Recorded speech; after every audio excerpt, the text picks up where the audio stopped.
this is tutorial about MCreator, how to make everything in it from scratch, from the basic stuff. So, in this tutorial series I will be taking a look at how to make block, item, and other stuff with time. It will be like escalating. So, we're starting today with block, and this is the English tutorial, and it will be corresponding to Polish one. And yeah, the playlist will be in the description. So from now, let's start. Okay, so what is MCreator? MCreator is a tool that allows for easy mod making for Minecraft. That's basically it. Nothing else to say about that. And yeah, let's go look at the interface. So here's our main. Here are our main buttons, which is the main screen that allows us to export workspace if we want to move to the latest version of MCreator, import it if we want to import from other MCreator version or workspace, clear current workspace, which means remove everything from the workspace, and yeah, 5 workspaces that we can work on. We were able to change the name in past, but don't know what's going on, why we can't do this now, so yeah, just skip that. On the top right we have, as usual, a quit button, hiding button, preferences, logo, link to the MCreator wiki, login to the account, uploading or modification to the website, exporting our mod to the zip file or jar file, testing our client or server side of the mod. Just have to click the V arrow. Here we have like quick buttons to go to the forum, wiki, modification page, and education page, and we have a mod of the week. Okay, into the workspace we have a couple of buttons which are, here's a box that we can just search our desired mod element that we are looking for. If we have like many mod elements, we can just simply write the name of it and it will gonna find it for us. We can change the icon from the large one to the smallest one. Here's the name, mod name, and the number of elements that are in, but we currently don't have anything. So yeah, the plus sign is just to add the new mod element, which we have like many of them right now, and many more are coming.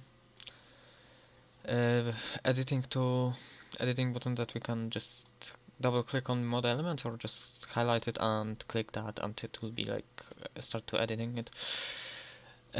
Remove delete mod element, which just pretty much deletes the mod element or selected mod elements. Open code editor of the mod element that we want. Lock and unlock code element, which is used if we have like some custom code put it in. We can literally just click it, and every time we're importing our workspace from one workspace to other, from one MCreator to other, it will keep the code, but keep in mind that if there was some updates in the code, then it might show the crash sooner or later. So, and at the end we have workspace settings, which is basically the name of the mod ID, the version of the mod description, the author's name, website page, logo that we can select it, Minecraft link API. I have no idea what this is, so I'm just gonna skip it. And advanced settings such as disable Minecraft Forge version. This is used when we don't want our mod to work on like older Forge versions. We want like the updated one. And advanced settings is the mod server side only, which means that we will have to put it on the server only to make it work, but I don't recommend if there's something like blocks and other stuff in it, because it's not gonna work very well. Mod update JSON URL. I have no idea what this is for. Required mods. This is just used to, if we have like two mods and one mod adds, I don't know, an OR, and this mod actually uses this, the second mod uses this OR, then we need to put like, this is like the core mod, just something like was with Red Power in past. The Red Power was separated into like 5 different mod packages, and yeah, all of them needed like each other to work together. So yeah, it will gonna look for this mod. If the required mod is not installed, then this mod will just give you the info that it's not gonna work because there is no mod. Dependencies is like dependent to the mod. I mean, I'll just skip that. Depends. This mod is just some like required mods. It will not gonna run if there is mod that's not, if it require mod that is not installed, and that's actually the dependencies are the opposite of it, which means like if this mod is required by other mods. That's all, actually. Okay, we have on the left we have like a small bar that shows mod elements, resources when we can add the texture, create texture from template, scratch, armor texture, animated texture, import texture, edit texture, delete texture. On every tab there is delete, or and in most of them there's edit selected. So I'm gonna skip those two buttons because there's nothing much to say about them. Sound files, we can import the OGG sounds only up here. 3D models and texture maps, we can import like Java models are used for the mobs. JSON models are used for blocks. Import OBJ and MTL files are for blocks and mobs, I think, too, but I'm not sure if it's for mobs too. And it requires OBJ file, which is our model, and MTL file, which holds the information about the texture and material of the model. Structure, import structure, which is just import the NBT structure that we saved through some software such as MCedit, or I think the Schematica mode was supporting that one too. I'm not sure about that. Import schematic, which imports schematic file of the structure. Again, we can use, for sure I know that we can use MCedit and Lunatarius core Schematica mode that actually supports the schematic files, but it's not very efficient to do it anyway. So import structure for Minecraft, this is used when you can just run the client environment and build those structure during the testing, and then we can just click that and just find it up here and import it. That's all we have to do. The last one is screenshot, which is just, if we take screenshots of our mod, we can just go up here instead of going to the folder and take it. Variables are separated into 3 categories. Logical, which is true false, I believe. It should be boolean, but okay. Numbers, which uses only numbers, and string, which uses only letters, I think. Or no, I think that's correct. And variable scope, which is global session for every, like if we're playing Minecraft, then it's like this variable will be for every world. Global world, which is only for dimensions in Minecraft world, and global map, which is for save file. Localization is just a language that we're using. We can add language, we can add the entry to the language, we can select which one we want, we can remove it, we can export current language, and we can import the current language file. So next one is the code editor that it's used to edit code of a source code of mod element. And the last thing is console that displays the errors and other stuff. So yeah, let's start by making, let's just start making that we block that we want.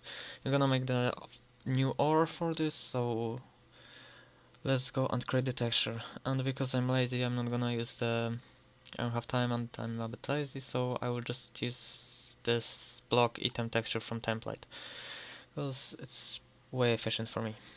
And yeah, let's just look for which one we want to have it.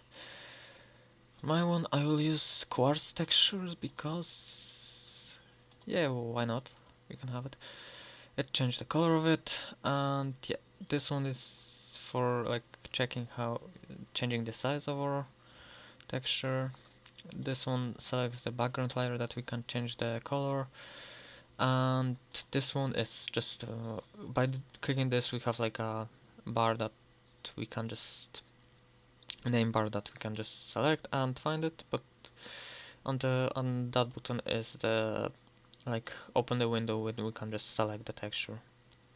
So yeah, that's actually more convenient than the other thing. On the second layer we have color that we can change, and log saturation, which makes it like more saturated, more bright colors than like more less faded.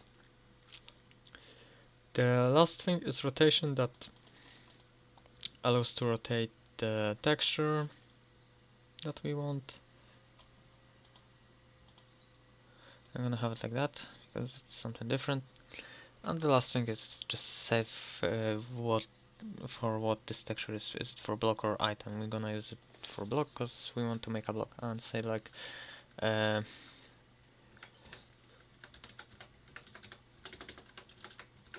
violet gem ore. Let's call it like that. And then we can come back and find the create our block element. So we can create it by clicking the block, or we can just click that and press B to start making the block.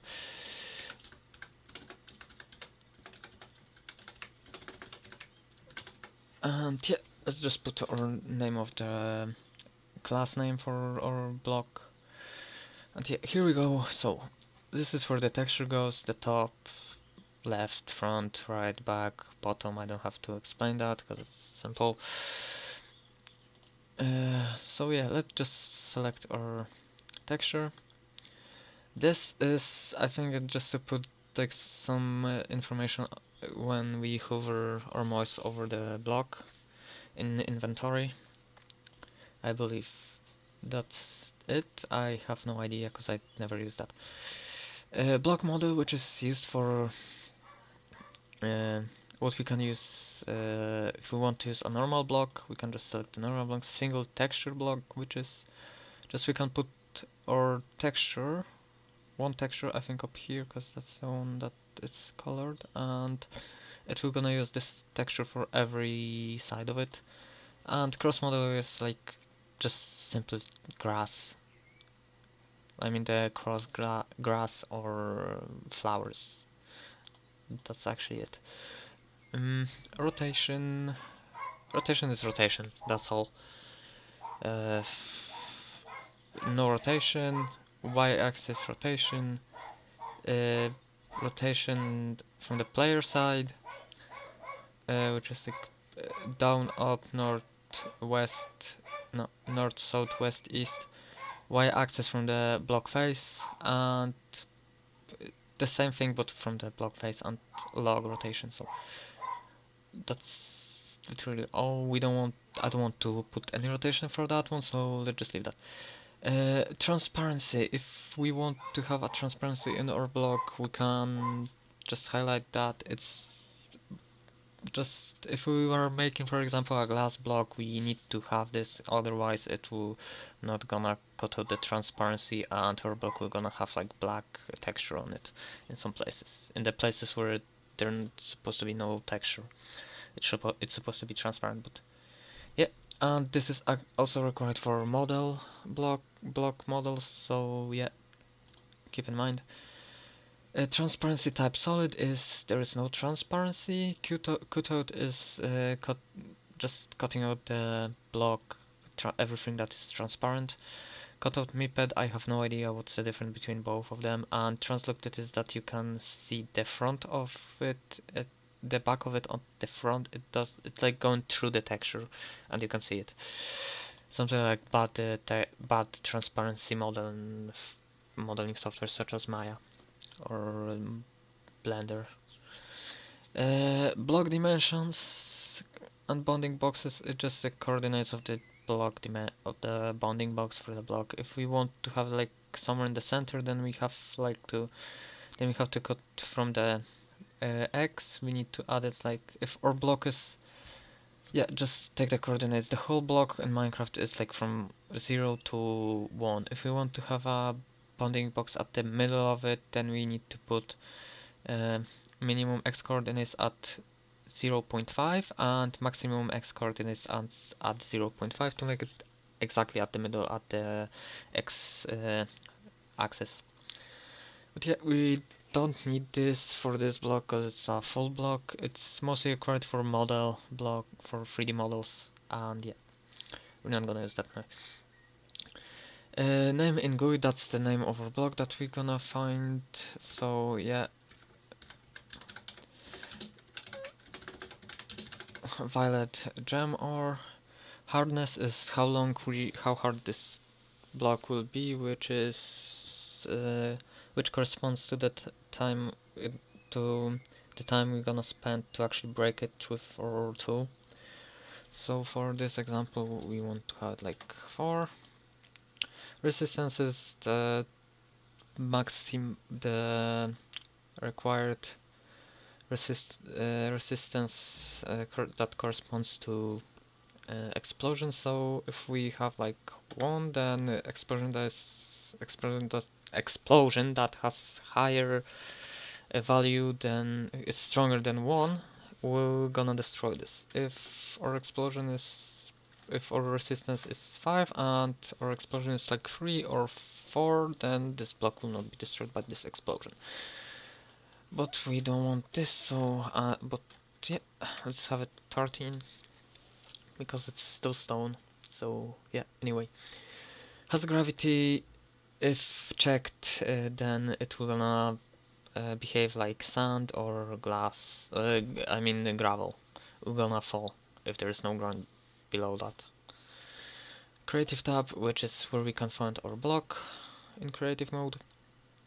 Advanced properties. Can plants grow on this block? This is if we want our block to have plants such as flowers, grass, and other stuff, then we can check that. But in our case, we are using stone. Then we don't need this. Then we don't gonna need this anyway. So let's go to the next one. Can this block be a beacon base? This, if we want our block to work with, if we want beacon to work with our block, so just like diamond block, gold block, and iron block, then we can just select that, and if we build the wee tower out of this block and put the beacon at the middle, our beacon will gonna work as usual. Can provide power. This will make it behave just like redstone block. That's basically it, nothing else. Enchant block power bonus. I have no idea if this is related to the bookshelf mechanics or not, but I think it is because it's a block, so I'm just guessing, I'm not sure about that. If we set this to 1, then it will gonna behave like, if we set this to more than 0, then it will give our enchanting table a bit of bonus to actually enchant something. Okay, light opacity. Does it have wait, what? Light opacity? Wait, what? That should be 255 on its own. No, that's not supposed to be 255 because it's fine. If it's a glass, then yes. This is light opacity. This means that light will go through the block if our block is glass or custom model. Then we can set this, but if it's a solid block, then just set it to 0 because yeah, physics, light doesn't go through objects if they're solid, so material, this will make the block behave uh, if like to the it will behave like the it will have the behavior of the selected material. For example, if we set the behavior of a wood, then it will be affected by fire. It will be able to actually set on fire. If it's stone, then it will just behave as stone. If it's wool, it will be set as fire. If it's glass, I have no idea. If it's a cake, neither I have idea with that. But to be honest, you're gonna use only like iron, wood, grass, rock, and leaves at some point. Nothing else will be like used anyway, so skipping that. Tick rate is how often this block will be updated. 10 ticks will make it very often, and to be sure that not to set this to 1 or below 10, because it will make our block it will make our block like a bit dumb, and we're gonna lag the world. So we have the 10 is default 10 is optimal for that one. You can change to higher, it doesn't matter, but don't make it lower than 10. It's not very efficient. Tool able to destroy. This is used to select the tool that will be destroying. If we have a wooden block, then we select a wood. If we have like something related to the ground, then we select shovel. If we have stone or something else, then we just select the pickaxe. Affected by silk touch. If we have just skip that to the second one, because that's kind of related together. Anyway, the second one is this doesn't drop itself. If we check that, we can select a different drop that will be dropped by this block if we destroy this block. And this is, as I said before, this is related to the affected by silk touch, because we can make an ore that will drop the item. For example, just like coal or lapis or redstone or diamond or emerald, or but if we select the affected by silk touch and we're gonna mine it with tool that has a silk touch, then it will not gonna drop that item, it will drop the whole block instead. That's all. And yeah, if we check this, we can select the block that we're gonna drop. Sorry, they're gonna drop after we break this block. Drop amount is how many items we're gonna get after breaking this block. Step sound, that's basically all. It's just it plays the sound when we're gonna step on it. Luminosity is how much light this block we're gonna generate. For example, uh, activated redstone is 10, and glowstone are like 150 or 255. I don't quite know how much they have, but yeah, they have like a bit of value. The max value is 255, so anything going higher than that will not gonna work anyway. Is it unbreakable? This means that no tool will be able to actually break it, just like bedrock can work through the block. If we have like a cloud block, then we can just set that, and everything that will fall on that will fall through it or walk through it. It's just like grass blocks, but you can go through them, and flowers. Harvest level, this is related to the materials, so to quick explain this, 0 is for hand, which means that if we set this to 0, we will be able to break this ore with our hand and get the actual drop from it. If it's set to 1, then we will be able to get the drop after we break it with wooden pickaxe or higher level pickaxe, which means stone, iron, or diamond. If it's set to 2, then we will be able to destroy this block and get the drop from the pickaxe that is higher, that is stone or higher. If it's set to 3, no.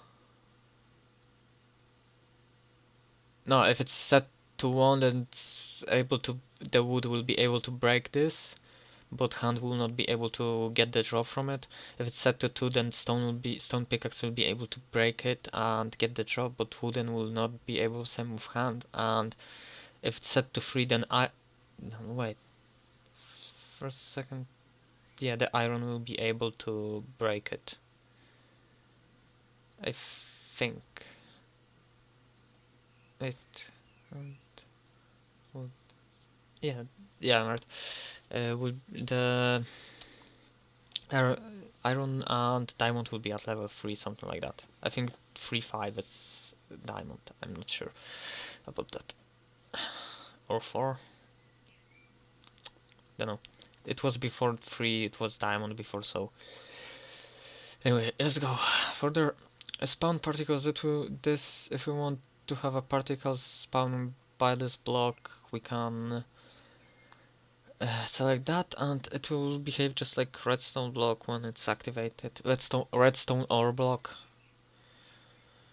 We can generate any particles that are selected. We are not able to make our new particles since Forge is not fully designed to add particles, and yeah, there are some mods that are adding particles, but MCreator doesn't support this yet, so yeah, we can't use custom particles yet. Particle spawning shape: spread, top, just like chimney, tube, a bit higher chimney, and plane, just like the smoke in the nightclub. Particle spawning radius: how far they will gonna spawn from our block. And changing this will not gonna change this picture, only the particle spawn shape will have a preview on it. Particle amount: how many particles are spawning at the time, and particle spawning conditions. I will skip that because there is no other option than always, so I'll just skip it.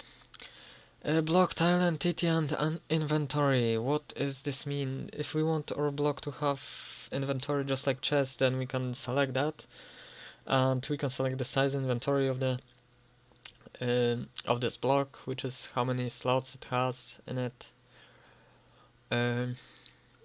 What's the max size of every slot in this inventory? Does item from the inventory drop when the block is broken, just like chest? If we have like some items in the chest and we're gonna break it, then these items will fall out from this chest. But if we select now, if we unselect this, I think they will be destroyed. I guess. I'm not quite sure about that. Haven't tested yet. Or I did, but I forget, it was some time ago. Enable block output comparator data. This is to check if we want to have a machine that will look for an item in the inventory, in the specific inventory slot, which means that if the item if there's like 3 slots in it in the block, and we select to output comparator data if there are items in the second slot, then it will ignore the first slot and the third slot, and it will see if there are any items in the second slot of this block. If there are, it will gonna output the redstone data, I think, depending to the amount of the items, and if they're not, it will just not gonna output any redstone signal. So yeah, that's all. Here we have events that are related to the procedures, and I'm gonna talk about the procedures later, very later. Not not soon, at least. It will be like after some tutorials, so we can get like a bit along with it. But yeah, block right click, This is when we right click on the block.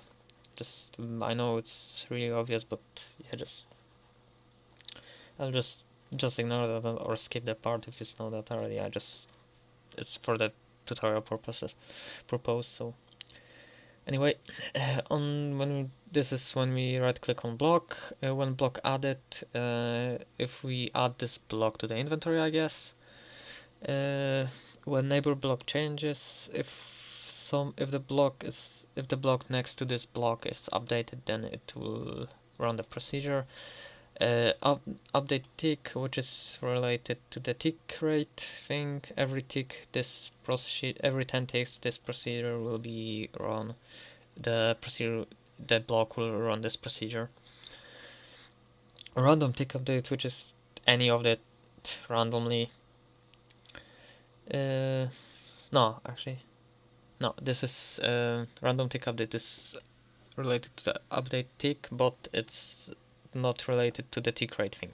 It can like update after 1 tick or 100 of ticks, so just random. When block destroyed by player, if any player destroyed this block, what's gonna happen? It will run the procedure. When block destroyed by explosion, if TNT or something else will destroy this block, what the procedure will be launched.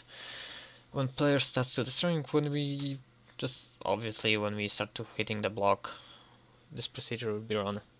The block will run this procedure. When entity collides in the block, if a player touches the block or any mob or minecart, boat or something else, anything that can move, then this procedure will be activated. When entity walks on the block, when we just walk on it, anything just walk on it. Mob, player, it will just sound like collide, but if we just walk, if we're not gonna collide. When block is placed, when anything will place the block, dispenser I think will be able to place it. I don't know. But yeah, if the dispenser will place this block, this procedure will gonna run. Same with player, and I think command. Not command. Another procedure I think will do the same thing. Is redstone power touching it? It will gonna run the procedure. If there is no redstone power, it will gonna run the procedure. Depends on which one we have. So here we have block spawning generation properties. This is the graph where our block will be spawning. How the minimal height is from the how deep it will have to be. I mean, how deeply. From what level it will gonna start to spawning, and from the lowest level that we select, minimal level of the world when it's gonna that will start spawning. If we set this to 40, then this block will be spawning on level above the 40 only. And yeah, the max height is that how high this block will be spawning, to the what point this block will be spawning. For example, diamonds are spawning, I think max height level for diamonds is 12, so they are not spawning at any level that's higher than 12. That's basically it, but for this tutorial I will put it to the max height of 32, because I want it to be like a bit frequent, and the lowest level will be 1, close to the bedrock, so from the bedrock to the 32 we will be able to find it. Nothing higher, not higher than 32. Dimension to generate, we can, this allows us to select the dimension that we want this ore to be generated. For example, we can generate it in normal world, in nether, and in our dimension if we have any. You just need to select it. And yeah, we're gonna use it surface because it's gonna have to generate in normal world. Okay, what block this ore can replace? If we have ore that the texture is marble or something else, we can select it, and instead of placing the ore, this ore on the stone anywhere, it will gonna look for blocks such as marble, and it will not gonna replace the stone, it will gonna replace the marble blocks, which is very handy if we want to have it like Soviet ores. Uh, Restrict ore spawning per biome. If we want to have ore to spawn at specific biome, then we can select that. If we don't want this, then just skip it. And yeah, the next one is just to select our biome or desired biome that we want to put our ore. But if we don't want to have any of it, then just don't select it, and it will gonna don't select that, and it will gonna spawn anywhere. Also, if we have like our custom biomes, then we can just select them too. Frequency on chunk, how many ores will gonna generate on this on every chunk? We will use 5 because we don't want to have it very frequently. And how many of them will gonna spawn in specific chunks, such as extreme hills, ocean, and yeah, that's all. So yeah, I think that's it. Let's just test it. We have our first ore generated, and yeah,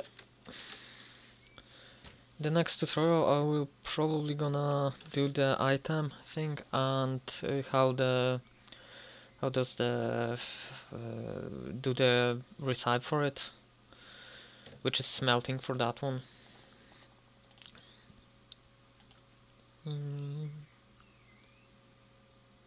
Come on. Okay. Sorry. I'm a bit tired.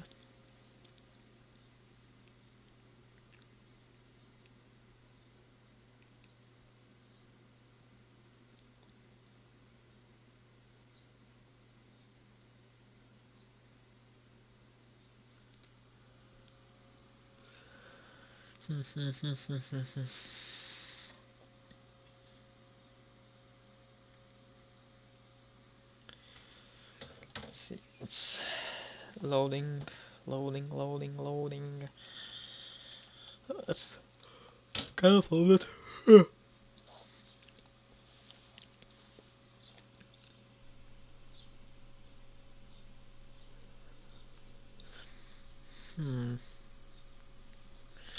Okay, so it's loaded. Let's open it, and no, that will not be the thing that I want to have it.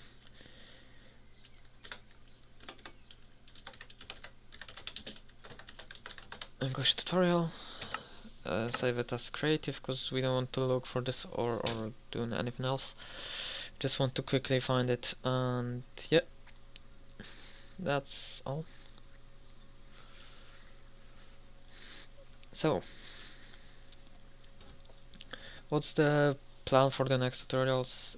Definitely I will go through all of the stuff that are in this on the default in MCreator, and of course I will gonna look at the, and that's the second time I found a village next to the spawn point. And at the later stage I will start making advanced procedures. Then I will start working on a bit more advanced tutorials, such as how to add animated blocks to it, how to add connected texture mod support to our blocks, how to resize the item, and basically other stuff related to Minecraft. So yeah, here we have our block, and I forget to actually change the sound in it from grass. the step sound I mean. So that's actually why we have sand, I mean the gravel texture, the gravel sound effect when we are pressing this block. But other than that, it's fine. It just hit on the ground to actually see if we can find our block somewhere near. Let's just look. We are at, oh yeah, it's just up here. As I said, it will not gonna spawn from this level. It will not gonna spawn from this level. It's spawning only below that. So somewhere up here there should be another. Let me just grab that potion of night vision, and we should be able to actually find it somewhere up here. It might be harder because it's on the very edge of it.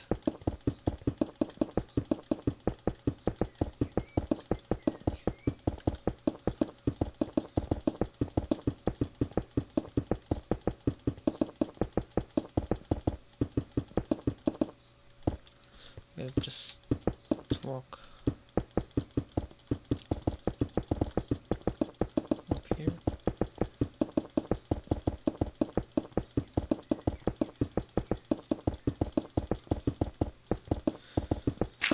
Now, as you can see, we found another chunk of this ore. So yeah, it's working. Why the fuck I got stone?